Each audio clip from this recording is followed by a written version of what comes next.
Novel صراط المستقیم، writer Amna Salim Khan, قسط نمبر 5۔ یہ کہانی ہے صراط مستقیم کی، وہ راستہ جس پر چلنے والا ہدایت پا لیتا ہے۔ کیا ضرورت تھی تمہیں میرے ساتھ آنے کی؟ اگر آپ اکیلے جاتے تو اسے جان سے مار دیتے۔ فی الحال تو میرے کمرے سے جاؤ، مجھے اکیلا چھوڑ دو، احتشام نے سنجیدہ انداز میں کہا۔ سمر کو احتشام کا رویہ بہت عجیب لگ رہا تھا۔ شادی کے شروع میں وہ اس کا اتنا خیال رکھتا تھا، اب اچانک ایسے کیوں کرنے لگا؟ وہ لڑکی یہ چیز سمجھ نہیں پا رہی تھی۔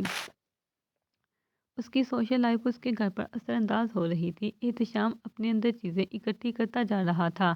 لوگ اس کی بیوی کی ویڈیوز ایڈٹ کر کے اسے مینشن کرتے تھے۔ اسے اب جیلسی ہونے لگی تھی۔ اس کی بیوی کی پوسٹ پر لاکھوں میں ویوز تھے۔ لوگ اب احتشام پر کمنٹس کرنے لگے تھے۔ وہ ان کے کپل کو جج کرنے لگے تھے۔ سمر تو اتنی پیاری ہے، احتشام تو سمر کیا دے، بہت کمتر لگتا ہے۔ سمر نے آخر کیا دیکھا اس لڑکے میں؟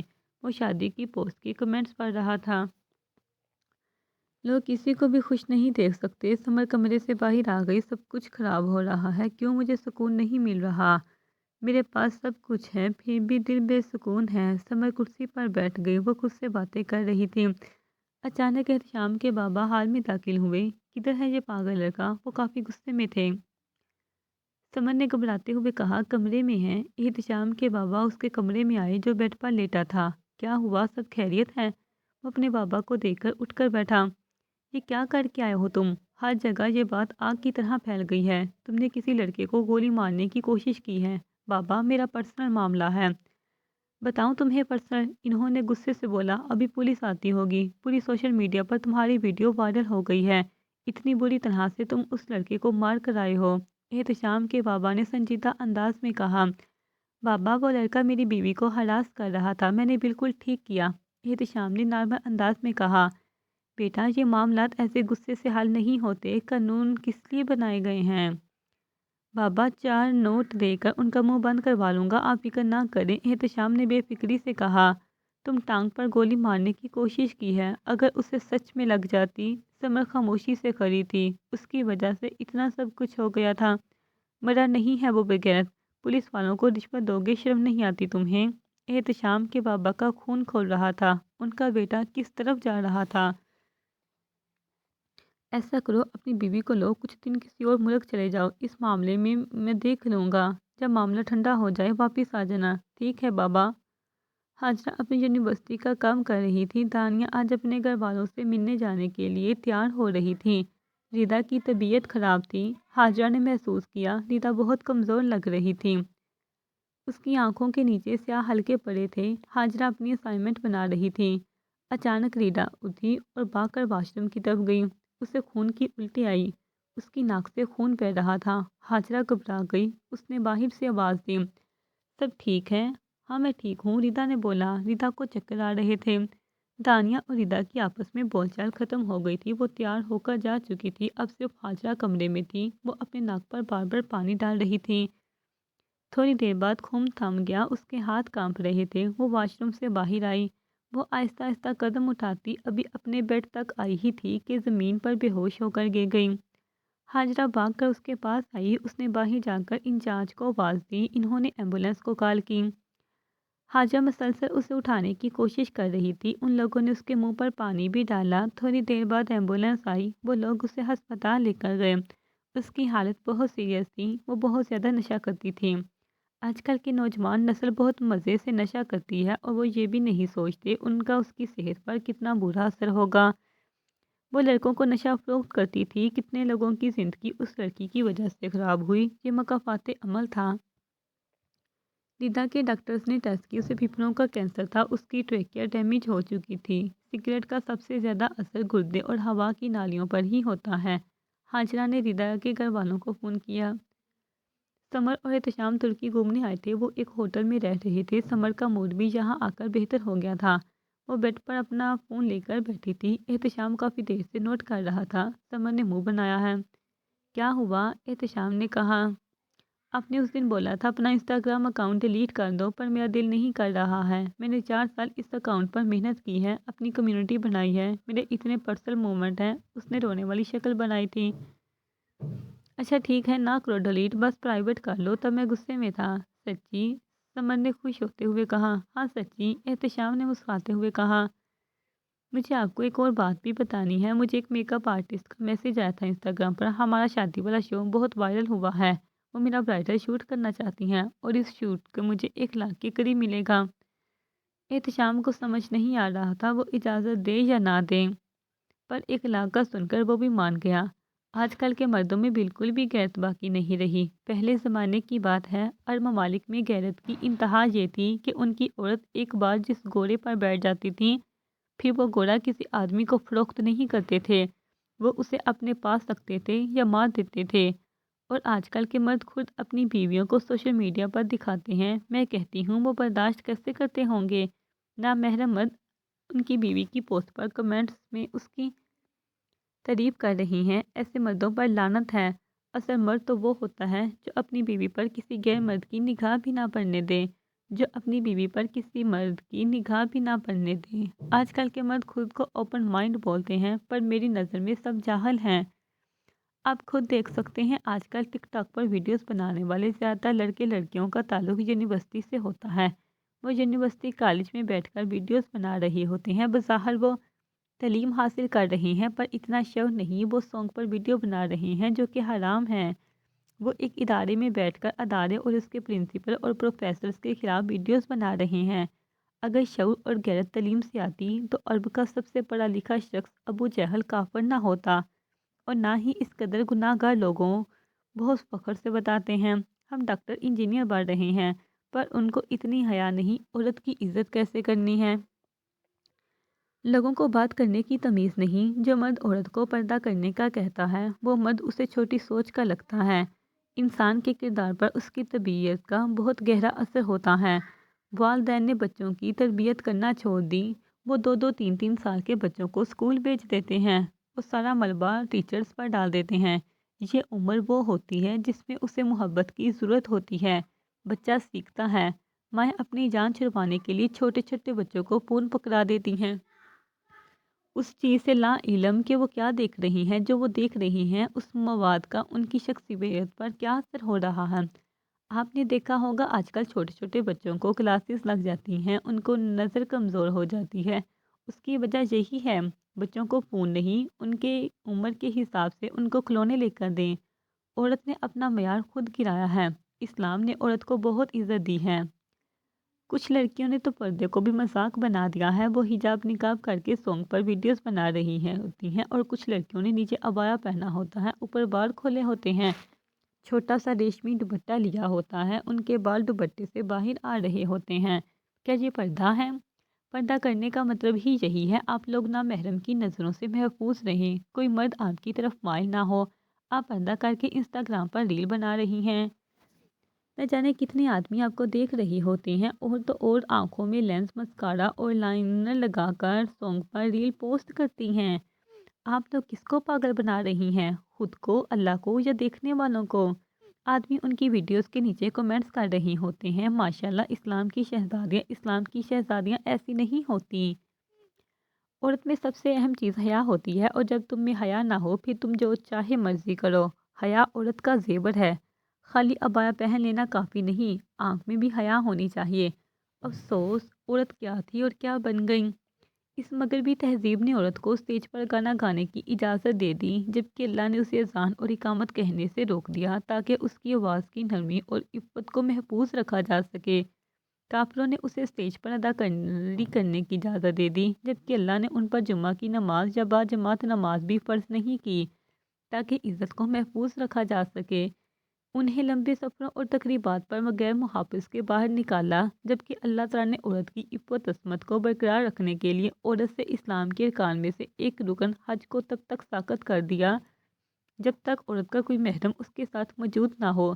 وہ عورت کو گھر سے نکال کر شاہراہوں میں لے گئے۔ عورت کی خوبصورتی کو مزید ظاہر کرنے کے لیے میک اپ کو اس پر ڈال دیا، جبکہ اللہ تعالیٰ نے اسے پازیب پہننے سے منع کیا تاکہ اس پازیب کی آوازیں مرد عورت کے پوشیدہ حسن کے تصور تک نہ پہنچ سکیں۔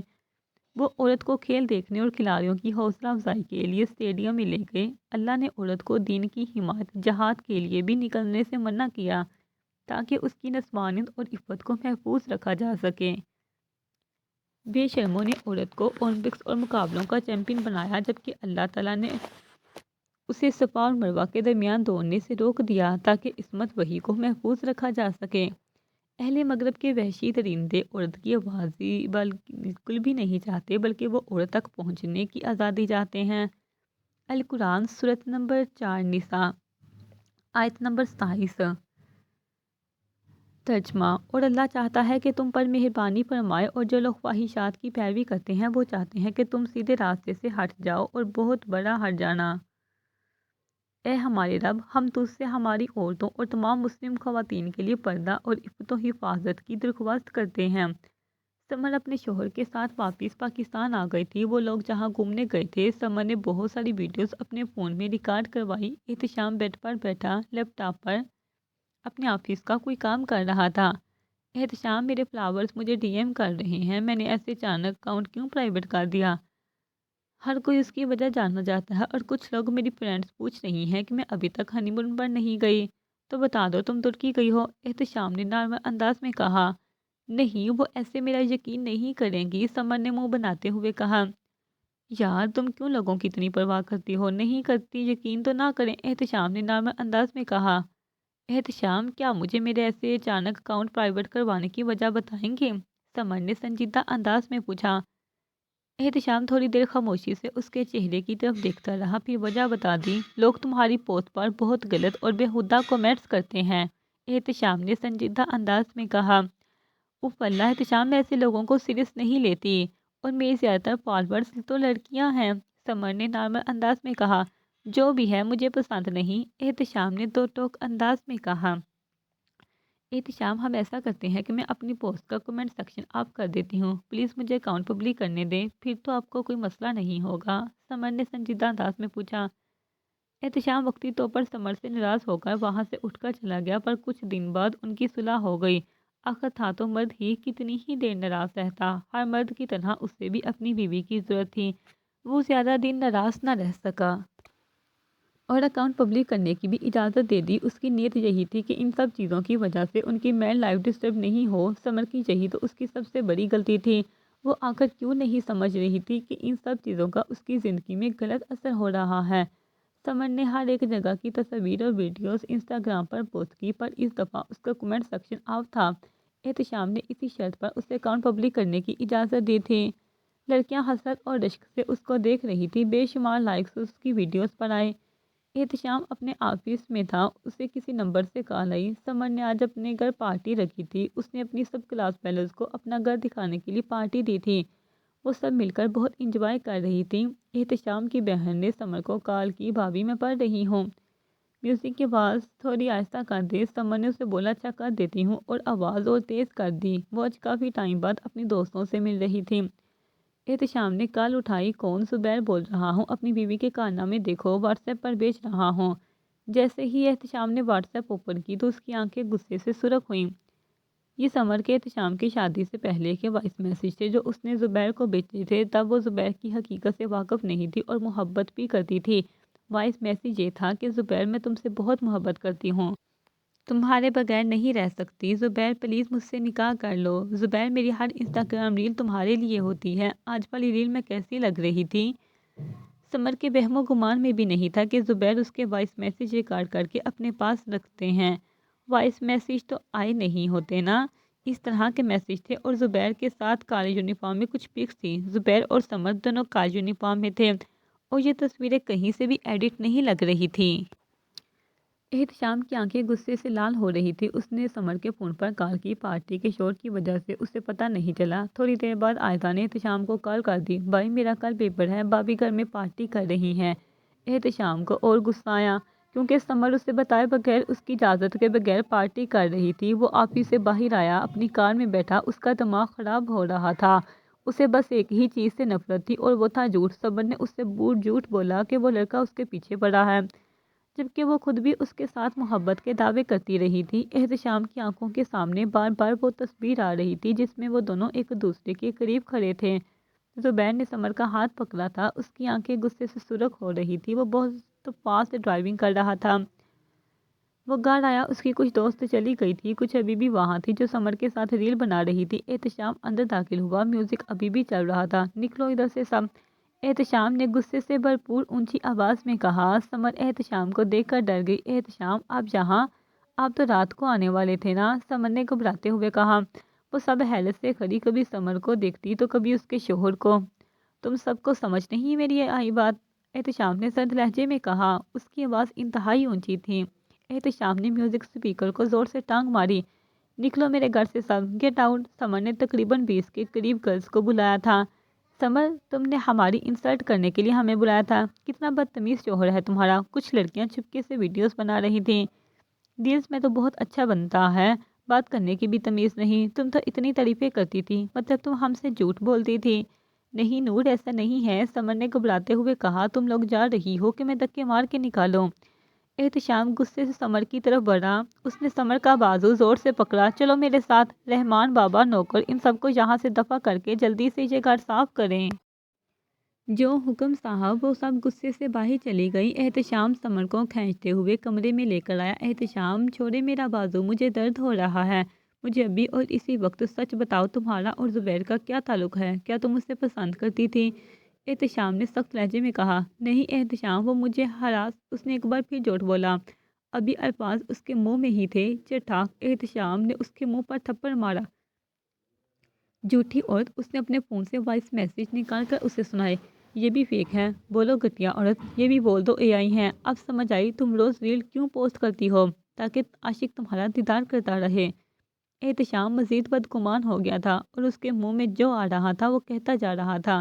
احتشام، بس کر دے، جو دل میں آ رہا ہے آپ بول رہے ہیں۔ بکواس بند کرو اپنی بد کردار عورت۔ جب سے ہماری شادی ہوئی ہے مجھے اپنے اشاروں پر نچا رہی ہو۔ کبھی کون سا ٹرینڈ کرواتی ہو، کبھی کون سا۔ میں تھک گیا ہوں۔ مجھے ایسے محسوس ہو رہا ہے ہم بس دکھاوے کی زندگی جیتے رہے ہیں۔ صبح ناشتے سے لے کر رات کے کھانے تک کی سنیپ تم نے بنانی ہوتی ہے۔ پورے کمرے میں کمرہ لے کر تم گھومتی رہتی ہو۔ میں نے بہت اگنور کیا، بہت زیادہ اگنور کیا۔ مجھے لگتا وقت کے ساتھ تمہیں احساس ہو جائے گا۔ میں نے تمہیں سب ختم کرنے کو کہا پر تمہیں اپنا اکاؤنٹ مجھ سے زیادہ عزیز تھا۔ تمہیں مجھ سے شادی نہیں کرنی چاہیے تھی، تمہیں کسی کیمرہ مین سے شادی کرنی چاہیے تھی جو ہر ٹائم تمہیں ریکارڈ کرتا رہتا۔ احتشام، خدا کا واسطہ ہے چپ کر جائے، سمر نے روتے ہوئے کہا۔ اب تم میرے آگے زبان چلاؤ گی؟ تم مجھے چپ کرواؤ گی؟ تم سے شادی میری لائف کی سب سے بڑی غلطی ہے۔ تمہارے عاشق مجھے میسج کرتے ہیں۔ احتشام، کیا کہہ رہی ہیں آپ؟ ہوش میں تو ہیں؟ سمر کی برداشت ختم ہو رہی تھی۔ یہ جو تمہارے سارے فالوورز ہیں تمہارے عاشق ہی تو ہیں، احتشام نے تلخی سے کہا۔ احتشام، جب آپ مجھ سے شادی کر رہے تھے تب آپ کو یہ سب نہیں پتا تھا؟ سمر نے اب کی بار سخت لہجے میں کہا۔ پاگل تھا میں، کہتے ہیں نا جب کسی سمندر میں غوطہ یا چھلانگ نہ لگا لو تب تک اس کی گہرائی کا پتہ نہیں چلتا۔ مجھے بھی ان سب چیزوں کا علم نہیں تھا۔ مجھے نہیں پتا تھا لوگ روز مجھے ایسے ڈی ایم کہا کریں گے، لوگ مجھے دیوس کہیں گے۔ تو سمر حیرت سے احتشام کی طرف دیکھ رہی تھی۔ تم میرے گھر نہیں رہ سکتی، تم آئزہ کو بھی خراب کر دو گی۔ نکلو میرے گھر سے، بلکہ میں تمہیں خود چھوڑ کر آتا ہوں۔ تمہارے باپ سے بھی بات کرنی ہے۔ اپنی بدنامی میرے گلے میں ڈال دی۔ جب تمہیں اس زبیر سے محبت تھی تو تمہاری شادی اس سے کرواتے۔ میرے گلے کیوں ڈال دیا؟ نہیں ہے محبت، سمر نے روتے ہوئے کہا۔ جھوٹ بول رہی ہو، چلو میرے ساتھ۔ احتشام اسے زبردستی کھینچتے ہوئے باہر گاڑی تک لے کر آیا۔ احتشام کے ماما بابا گھر نہیں تھے اور اس کی بہن اپنے کمرے کا دروازہ بند کر کے پڑھ رہی تھی۔ اسے نہیں معلوم تھا کہ باہر کیا ہو رہا ہے۔ وہ اسے لے کے اس کے بابا کے گھر آیا۔ سمر سارے راستے روتی رہی۔ احتشام نے سمر کے بابا کو بہت باتیں سنائی، سمر پر بہت گندے گندے الزام لگائے۔ جب انسان سے کوئی غلطی ہوتی ہے نا تو زمانہ دنیا جہاں کے گناہ اس انسان کی ذات کے ساتھ جوڑ دیتا ہے۔ بابا میرا یقین کریں یہ سب جھوٹ ہے۔ سمر بچوں کی طرح ہچکیوں کے ساتھ روتے ہوئے اپنے بابا کو یقین دلا رہی تھی۔ رونے سے اس کی آنکھیں سرخ ہو رہی تھی۔ وہاں اس وقت 4 لوگ موجود تھے، سمر، اس کے بابا، اس کا شوہر اور اس کی ماما۔ سمر کے علاوہ سب کے چہروں کے تاثرات سخت تھے۔ انکل، میں بہت عرصے سے یہ سب برداشت کر رہا ہوں، مزید نہیں کروں گا، روبدار آواز میں سمر کے شوہر نے کہا۔ بیٹا کیا کوئی دوسرا راستہ نہیں ہے؟ سمر کے بابا نے سنجیدہ انداز میں پوچھا۔ نہیں انکل، اس مسئلے کا حل صرف طلاق ہے۔ سمر کی آنکھیں حیرت سے پھیل گئیں، آنسوؤں کی رفتار میں اضافہ ہوا۔ میں بہت جلد پیپرز بھیج دوں گا۔ سمر کے بابا خاموش ہو گئے، ان کے پاس کہنے کو کچھ نہیں تھا۔ کچھ حد تک وہ بھی اس سب کے ذمہ دار تھے، سارا قصور سمر کا نہیں تھا۔ یہ اس کی فون کی بلاک لسٹ چیک کریں انکل، سارے لڑکے ہیں، سارے اس کے عاشق ہیں، ان سے باتیں کرتے ہوگی، جب دل بھر جاتا ہوگا تو بلاک کر دیتی ہوگی۔ انکل آپ کو شرم نہیں آئی؟ اپنی اتنی آوارہ بیٹی کی شادی مجھ سے کروا دی۔ اس کی خاطر میں نے اس کے عاشق کو گولے مارنے کی کوشش کی کیونکہ بقول آپ کی بیٹی کے وہ اس کو ہراس کر رہا تھا۔ میری ساری ریپوٹیشن خراب ہو گئی، پولیس ہمارے گیٹ تک آئی، آج تک پولیس ہمارے گھر نہیں آئی تھی۔ اپنی اس آوارہ بیٹی کو اپنے پاس رکھیں، جب طلاق ہو جائے تو اس کی 2 کوڑی کے گٹیا عاشق زبیر سے اس کی شادی کر دینا، میری اترن پہنے گا وہ بغیر۔ احتشام بس کر دے، چلے جائے جہاں سے، سمر نے چیختے ہوئے اونچی آواز میں کہا۔ اس کا لہجہ کاٹ دار تھا۔ سمر کے بابا اور ماما خاموشی سے سب سن رہے تھے، ان کی آنکھوں سے آنسو نکل رہے تھے، دونوں کے سر شرمندگی سے جھکے ہوئے تھے۔ احتشام نے سرد نگاہوں سے سمر کی طرف دیکھا اور پھر اسے گالیوں سے نوازتا ہوا وہاں سے چلا گیا۔ سمر بھاگ کر اپنے کمرے کی طرف چلی گئی، وہ اپنے ماں باپ کو شکل دکھانے کے لائق بھی نہیں رہی تھی۔ احتشام اس پر ایسے ایسے الزام لگا کر گیا تھا۔ وہ اپنے کمرے میں گئی اور دروازہ بند کر لیا۔ وہ بہت زیادہ رو رہی تھی، ساتھ کام بھی رہی تھی۔ سمر کی عادت تھی اکثر جو لوگ کمنٹ سیکشن میں اس سے بدتمیزی کرتے تھے یا اس کے بارے میں غلط باتیں کرتے تھے وہ ان کو بلاک کر دیتی تھی۔ اس طرح اس کی بلاک لسٹ میں کوئی 500 کے قریب لڑکے جمع ہو گئے تھے۔ احتشام نے اچانک ہی ایک دن اس کی بلاک لسٹ چیک کر لی۔ اس نے تب اگنور کر لیا، پر اب وہ ہر غلط چیز کو سمر سے ریلیٹ کر رہا تھا، ہر چیز کو غلط کہہ رہا تھا۔ اگر اس میں اتنی غیرت تھی تو 1 لاکھ کے بدلے اس نے سمر کو برائڈل شوٹ کروانے کی اجازت کیوں دی تھی؟ تب بھی اس سے منع کرتا۔ غلطی تو احتشام کی بھی تھی، پر وہ سارا ملبہ اس پر ڈال گیا تھا۔ سمر کو میسج یاد آیا جو اس لڑکی نے اسے کیا تھا، ہنا اپنی زندگی پرائیویٹ رکھو۔ زبیر کو اس نے بلاک کیا تھا، پر وہ فیک آئی ڈی سے سمر کے اپنے شوہر کے ساتھ ریلز دیکھتا تھا، ساتھ جیلس ہوتا تھا۔ اس نے یہ سب کچھ حسد میں ہی تو کیا تھا۔ ہاں، والدین کی بچوں کو دی گئی ضرورت سے زیادہ آزادی بعض اوقات گلے پڑ جاتی ہے۔ بچوں پر شیر جیسی نظر رکھنی چاہیے۔ بہت کم بچے ہوتے ہیں جو والدین کی طرف سے دی گئی آزادی کا ناجائز فائدہ نہیں اٹھاتے۔ سمر بھاگ کر کمرے سے باہر آئی اور کچن کی طرف گئی۔ اس کی ماں نے اسے بھاگ کر کچن کی طرف جاتے دیکھا۔ اس نے چاقو پکڑا اور اپنی کلائی پر کٹ لگا لیا۔ اتنی بدنامی کے بعد وہ زندہ نہیں رہنا چاہتی تھی۔ جب پورے سوشل میڈیا کو پتہ چلے گا کہ سمر سلطان کو طلاق ہو گئی ہے، وہ اپنے فالوورز کو اب فیس نہیں کر سکتی تھی۔ اس نے اپنی جو فرینڈز کو اپنے گھر انوائٹ کیا تھا، وہ لوگ احتشام اور سمر کی لڑائی کی ویڈیوز پورے سوشل میڈیا پر پوسٹ کر چکی تھی۔ ہر طرف احتشام اور مشہور انسٹاگرامر سمر خان کی میڈ لائف پر تبصرے ہو رہے تھے۔ لوگ باتیں بنائیں گے، کیا لوگوں کی باتیں اس کے لیے اتنی اہم تھی؟ وہ حرام موت کو گلے لگانے کے لیے تیار ہو گئی تھی۔ یہ سب بہت جلدی میں ہوا۔ وہ اپنی ماما کے آتے آتے ہی کٹ لگا چکی تھی۔ وہ اپنے خون کو دیکھ کر بے ہوش ہو گئی۔ اس کی کلائی سے فوارے کی طرح خون نکلنا شروع ہوا۔ اس کی ماما نے اس کے بابا کو آواز دی، جیسی بھی تھی ان کی بیٹی تھی، وہ بھی اکلوتی بیٹی، ان کو سمر سے بہت محبت تھی۔ وہ لوگ اسے ہسپتال لے کر آئے۔ منہل بھی اپنی طرف سے سب کشتیاں جلا کر واپس آ چکی تھی، پر قسمت کو کچھ اور ہی منظور تھا۔ اس نے ابھی تک اپنے ماما بابا کو نہیں بتایا تھا کہ وہ جائیداد کے پیپرز واپس کر آئی ہے اور اسماعیل سے طلاق کا بھی مطالبہ کر رہی ہے۔ وہ سمجھ رہے تھے ویسے ہی ملنے آئی ہے۔ اسے اپنے گھر آئے 2 دن گزر چکے تھے۔ اس دوران اسماعیل نے اسے واٹس ایپ پر ایک میسج کیا تھا، آخری دفعہ سوچ لو، 2 دن کا ٹائم دیتا ہوں اور بابا کو بھی خود بتاؤ گی، میں تمہیں نہیں چھوڑ رہا، تم خود طلاق لے رہی ہو۔ منہل نے اوکے کا جواب دے دیا۔ منہل کا آج مسجد جانے اور اپنی ٹیچر سے ملنے کا دل کر رہا تھا۔ وہ اس معاملے میں ان سے مشورہ کرنا چاہتی تھی۔ اس کا ان سے ملنے کا بہت دل کر رہا تھا۔ منہل نے عبایا پہنا تیار ہوئی، آنکھوں کے علاوہ اس کا پورا جسم ڈھکا ہوا تھا۔ مسجد اس کے گھر کے قریب ہی تھی۔ اس کی ماما کچن میں کھانا بنا رہی تھی۔ ماما میں تھوڑی دیر میں آتی ہوں، مسجد جا رہی ہوں۔ ٹھیک ہے بیٹا۔ وہ اپنے ماضی کو یاد کر رہی تھی۔ کچھ عرصہ پہلے کوئی اسماعیل نام کا شخص اس کی زندگی میں نہیں تھا۔ اسماعیل نے منہل کی قدر نہیں کی۔ منہل مسجد میں داخل ہوئی اور خاموشی سے ہر بار کی طرح ایک قطار میں جا کر بیٹھ گئی۔ ٹیچرز نے منہل کی طرف دیکھ کر مسکرایا۔ منہل کے اتنے دنوں بعد یہاں آنے پر انہیں خوشی ہوئی تھی۔ منہل بھی ان کی طرف دیکھ کر ہلکا سا مسکرائی۔ یہاں سب لڑکیاں ہی تھیں، اس لیے وہ یہاں آ کر چہرے سے نقاب اتار دیتی تھی۔ السلام علیکم میری پیاری بچیوں، امید ہے سب خیریت سے ہوں گی۔ وعلیکم السلام ٹیچر، سب نے ایک آواز میں کہا۔ تو پھر آج کا ٹاپک شروع کرتے ہیں۔ سب لڑکیاں ایک دفعہ درود ابراہیم اور آیت الکرسی پڑھ لیں۔ تھوڑی دیر خاموشی چھا گئی۔ 5 منٹ بعد مس نے نارمل انداز میں پوچھا، پڑھ لیا سب نے؟ جی مس، سب نے ایک ساتھ کہا۔ گڈ، آپ لوگوں کو آیت الکرسی کی فضیلت پتہ ہے؟ مس نے سنجیدہ انداز میں سوال کیا۔ آیت الکرسی کی فضیلت آیت الکرسی قرآن مجید کی بہت فضیلت والی آیت ہے اور تمام آیتوں کی سردار ہے۔ سورۃ بقرہ کی آیت نمبر 255 آیت الکرسی ہے۔ ان آیات کے بارے میں نبی کریم صلی اللہ علیہ وآلہ وسلم نے فرمایا، جو شخص ہر فرض نماز کے بعد ان آیت الکرسی کو پڑھتا ہے، اسے جنت میں داخل ہونے سے صرف موت ہی روکے رکھتی ہے۔ حضرت محمد رسول اللہ نے فرمایا، جب تم اپنے بستر پر جانے لگو تو آیت الکرسی کو پڑھ لیا کرو۔ صبح تک اللہ تعالیٰ کی طرف سے تمہارے لیے ایک محافظ مقرر رہے گا اور شیطان تمہارے قریب نہیں آ سکے گا۔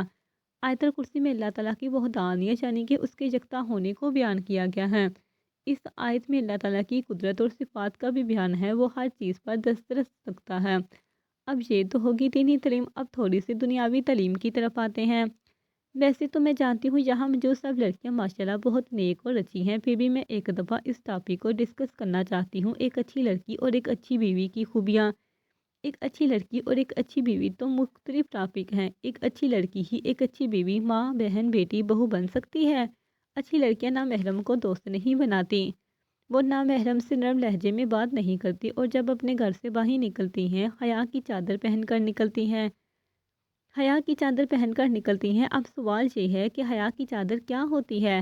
آپ لوگوں نے دیکھا ہوگا یونیورسٹی اور کالج میں لڑکیاں گھر سے عبایا پہن کر آتی ہیں، وہاں جا کر اتار دیتی ہیں، مطلب وہ اپنے گھر والوں کو دھوکہ دے رہی ہیں۔ یونیورسٹی میں لڑکے ان کو دیکھتے ہیں سارا دن اور پھر گھر جانے سے پہلے عبایا پہن لیتی ہیں۔ کیا یہ ہے پردہ؟ اس کے علاوہ یونیورسٹیز میں ہی زیادہ تر ایسی لڑکیاں ہوتی ہیں جنہوں نے عبایا پہنا ہوتا ہے اور اپنے بوائے فرینڈ کے ساتھ گھوم پھر رہی ہوتی ہیں۔ کچھ لڑکیاں عبایا اس لیے پہنتی ہیں کیونکہ یہ ان کے بوائے فرینڈ کی فرمائش ہوتی ہے۔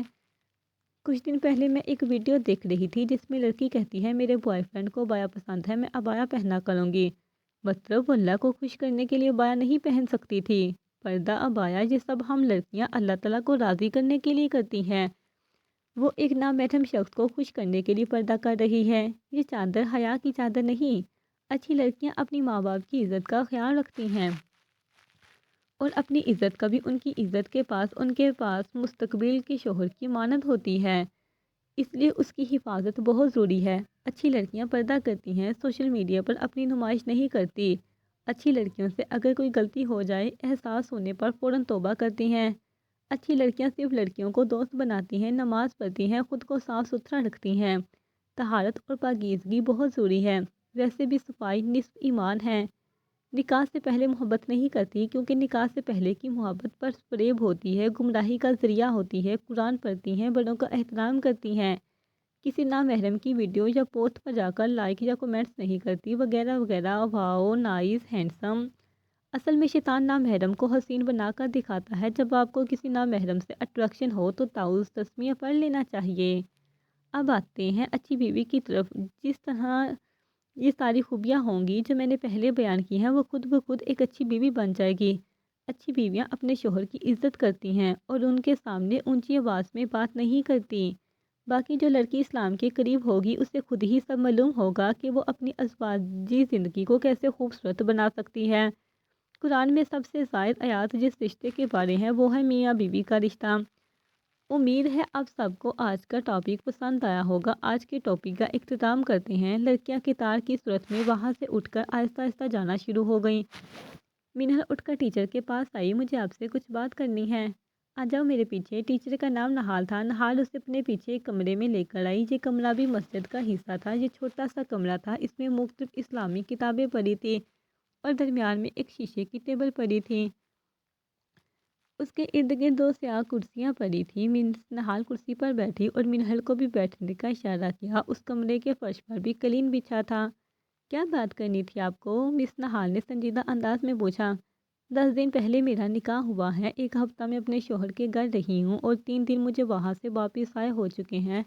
مطلب آپ 3 دن سے اپنے میکے میں ہیں؟ جی، آج تیسرا دن ہے۔ میرا نکاح میرے کزن تایا ابو کے بیٹے کے ساتھ ہوا ہے، وہ بالکل بھی اچھا انسان نہیں ہے، منہل نے افسردہ سے لہجے میں کہا۔ اچھا، کیا برا کیا ہے اس نے؟ ٹیچر نے سنجیدہ انداز میں پوچھا۔ سب سے پہلے تو اس کی بہت ساری گرل فرینڈس ہیں۔ میں نے اپنی زندگی کے 23 سال اپنی عزت اور کردار کی حفاظت کی، کسی نامحرم سے تعلق نہیں رکھا، تو پھر مجھے کیوں ایسا شخص ملا؟ کیا نکاح سے پہلے آپ کو سب پتہ تھا؟ ٹیچر نے منہل سے نارمل انداز میں سوال کیا۔ منہل نے نظریں جھکائی تھیں۔ جی جانتی تھی تو پھر یہ شادی کیوں کی؟ اس نے سنجیدہ انداز میں پوچھا۔ کیونکہ میرے بابا یہی چاہتے تھے اور مجھے لگا یہی اللہ کی حکمت ہے، منہل نے افسردہ سے لہجے میں کہا۔ منہل، فرما بردار ہونی اچھی بات ہے، پر یہ تمہاری لائف تھی، تمہیں خود فیصلہ کرنا چاہیے تھا۔ جب تمہارا اسلام تمہیں اجازت دے رہا ہے، تمہارے پاس حق تھا، تم نے کیوں نہیں استعمال کیا؟ اور ہر بات کو اللہ کی حکمت سمجھ کر قبول کرتے جانا کم عقلی ہے۔ اللہ تعالیٰ نے انسان کو شعور دی ہے، عقل دی ہے، غلط درست فیصلہ کرنے کی صلاحیت دی ہے، پھر کیوں تم ہر چیز کو اللہ تعالیٰ کی حکمت سمجھ کر قبول کر بیٹھی؟ منہل کے پاس کوئی جواب نہیں تھا، اس کی آنکھیں نم ہو گئیں۔ میں تمہیں ایک مثال دیتی ہوں، تمہارے ہاتھ میں چھری ہے، تم لاپرواہی سے سبزی کاٹ رہی ہو، تمہیں یہ بھی معلوم ہے کہ چھری خطرناک ہے، لگ بھی سکتی ہے، تم چاہتی تو احتیاط سے استعمال کر سکتی تھی، پر تم نے سوچا اگر مجھے چھری لگ بھی گئی تو اس کے پیچھے اللہ تعالیٰ کی کوئی حکمت یا مصلحت ہوگی، اور لاپرواہی سے استعمال کرتی رہی، یہ غلط بات ہے۔ مس اسے پیار سے سمجھا رہی تھی۔ میں اس کے ساتھ نہیں رہ سکتی، منہل نے روتے ہوئے کہا۔ وہ شادی کی پہلی ہی رات مجھے دلہن بنا کر چھوڑ کر چلا گیا، اس نے ابھی تک ایک بار بھی محبت سے میری طرف نہیں دیکھا، منہل دکھ سے کہہ رہی تھی۔ میں اس سے طلاق لینا چاہتی ہوں، وہ چاہتا ہے کہ میں اس کے ساتھ سوشل میڈیا پر ویڈیوز پوسٹ کیا کروں، کیا کوئی غیرت مند شوہر ایسے چاہے گا؟ منہل، کیا شادی مذاق ہے؟ نے سنجیدہ انداز میں پوچھا۔ منہل نے جائیداد والی بات نہال کو نہیں بتائی تھی کہ اس کی شادی جائیداد کے لالچ میں ہوئی تھی۔ اللہ تعالیٰ کو حلال چیزوں میں سب سے زیادہ چیز جو ناپسند ہے وہ طلاق ہی ہے۔ میں اس کے ساتھ رہ کر کیا کروں گی؟ اسے مجھ سے کوئی سروکار نہیں، وہ میرے ساتھ کوئی ازدواجی تعلق نہیں بنانا چاہتا۔ جب میں وہاں سے آئی وہ خوش ہو رہا تھا۔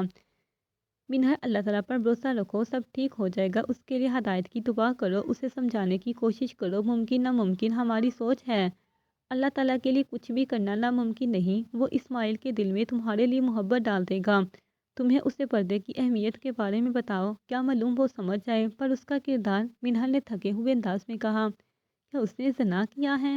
نہال نے سنجیدہ انداز میں پوچھا۔ نہیں، میں نہیں جانتی، پر اس کی اتنی گرل فرینڈز ہیں، کیا معلوم اس نے کیا ہو، منہل نے سنجیدہ انداز میں کہا۔ بغیر تصدیق کیے کیسے تم اس پر الزام لگا سکتی ہو؟ کیا اس نے اپنے منہ سے اقرار کیا ہے؟ نہال نے نارمل انداز میں کہا۔ نہیں، منہل نے کہا، تو تمہیں پہلے اس سے بات کرنی چاہیے، پھر کوئی حتمی فیصلہ کرنا۔ کیا اس نے اب تک تم پر ہاتھ اٹھایا ہے؟ نہیں۔ کیا کوئی کسی قسم کی گالی گلوچ کی؟ نہیں۔ کیا اس نے تمہارے رہنے کے لیے گھر میں جگہ نہیں دی ہے؟ کیا تمہیں وہاں کھانے کے لیے کھانا نہیں مل رہا ہے؟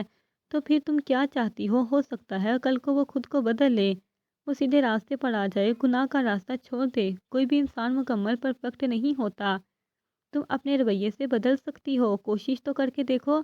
ہمارے معاشرے میں کتنی ہی ایسی عورتیں ہیں جن کو نہ کھانا ملتا ہے، نہ رہنے کے لیے صحیح جگہ، نہ اچھا شوہر، نہ ضرورت کی اشیاء، پھر بھی وہ صبر کرتی ہیں اور وہ طلاق کے ڈر سے اس زندگی کو گزارنے پر مجبور ہو جاتی ہیں۔ میں نے کئی ایسی عورتیں بھی دیکھی ہیں کہ وہ اپنے شوہر سے بلا وجہ ہر چھوٹی چھوٹی بات پر مار کھاتی ہیں، پھر بھی اسی کے ساتھ رہتی ہیں، جبکہ طلاق ایسی عورتوں کے لیے ہی حلال کی گئی ہے جن کے شوہر ان پر ظلم کرتے ہیں۔ اللہ تعالیٰ نے آسانی کی ہے، ہمارا معاشرہ ہمیں طلاق کے ڈر سے غلط انسان کے ساتھ رہنے پر کیوں مجبور کرتا ہے ٹیچر؟ منہل نے سنجیدہ انداز میں جواب دیا۔ منہل نے، میں تمہیں غلط انسان کے ساتھ رہنے کا نہیں کہہ رہی، کچھ عرصہ اس کے ساتھ مت رہو، اسے اکیلا رہنے دو کچھ عرصہ، پر ابھی طلاق کا مطالبہ نہیں کرو، اسے ایک دفعہ بات کرو، شاید وہ سمجھ جائے، ایک ماہ تک دیکھو، اور اگر تمہیں محسوس ہو حالات بہتر ہو رہے ہیں تو واپس چلے جانا، اور اگر لگے کہ وہ تمہاری بات نہیں سمجھ رہا تو طلاق لے لینا۔ میں کیوں ایک ماہ اس کے نام پر بیٹھی رہوں؟ منہل نے سنجیدہ انداز میں کہا۔ نہال نے کوئی جواب نہیں دیا۔ منہل وہاں سے اٹھ کر چلی گئی۔ ابھی تم غصے میں ہو، بہت جلد تمہیں میری باتیں ٹھیک لگیں گی، میری دعا ہے تم جلد بازی میں کوئی غلط فیصلہ نہ کرو، نہال نے اس کے جانے کے بعد کہا۔ منہل مسجد سے واپس آ رہی تھی، اسے اپنے گھر کے باہر اسماعیل کی گاڑی نظر آئی، وہ گاڑی میں بیٹھا فون پر کسی سے بات کر رہا تھا۔ منہل نے چہرے پر نقاب کیا تھا، اسے دیکھ کر اس نے فون بند کیا۔ منہل اسے نظر انداز کرتی ہوئی گھر کے اندر داخل ہونے لگی، اسے اسماعیل نے آواز دی، منہل رکو۔ منہل، اسماعیل کی آواز پر ہی وہ رک گئی۔ وہ گاڑی سے باہر نکل کر منہل تک آیا۔ دادا جان نے بھیجا ہے، مجھے کوئی شوق نہیں ہے جانے کا، انہوں نے کہا ہے تم طلاق نہیں لے سکتی، واپس حویلی آؤ، اسماعیل نے سنجیدہ انداز میں کہا۔ مجھے تم سے ایک سوال پوچھنا ہے، منہل نے سنجیدہ انداز میں کہا۔ منہل کے چہرے پر نقاب کیا تھا،